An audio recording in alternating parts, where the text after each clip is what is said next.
Are we now curtailing my right to speak, Mr. President? Madam Chair, We are can I not able answer to that? ask questions as to why we are amending the rules.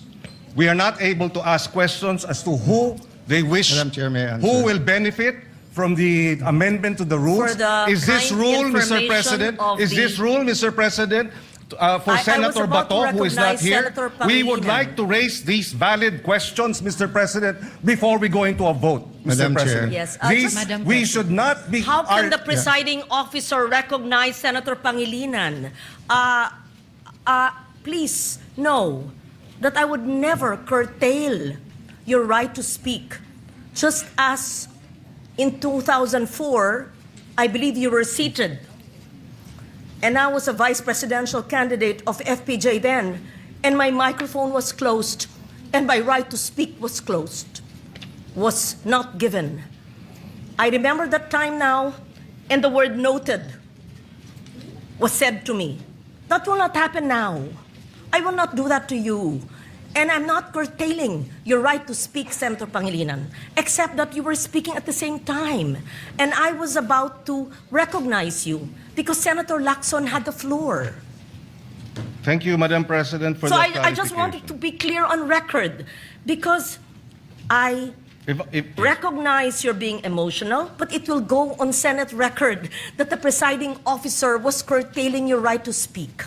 I would never do that. And I would not do what I experienced in 2004 in the House of Representatives in the canvassing of the votes then. Mr. President. Thank you. Madam President, with due respect, Mr. President, I was I'm not yielding- referring to the Madam presiding President, officer. Yeah, I'm yielding the floor to Senator Pangilinan. Yes, thank you, Senator Lacson. We recognize Senator Francis Pangilinan. Yes, Mr. President, and allow me to clarify, Madam President. I was not referring to the presiding officer in terms of the curtailing of my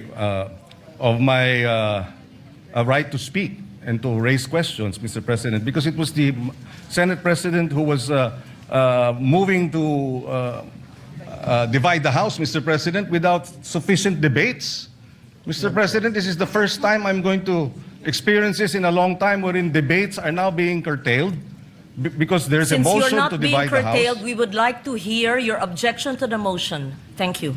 In fact, Mr. President, a total 48 amendments of our rules all went through resolutions. This is the first time after 48 amendments, Mr. President, that we do not have a resolution so that we can Point vote of order, Madam Chair. and amend the rules properly, Mr. Yeah, President. point of order. Point of order takes Yes, precedence. Senate President. Point of order takes Yes. precedence. First over of all, everything else. I hope we learned our lesson.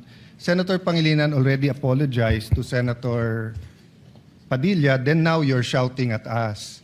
No? No, the record will show, nakatape naman eh, ang taas-taas ng boses nyo eh. Di ba?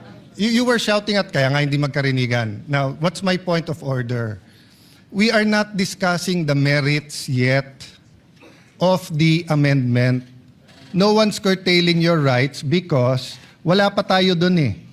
Ang pinagbobotohan natin ngayon, kung pwedeng i-take up sa floor o hindi.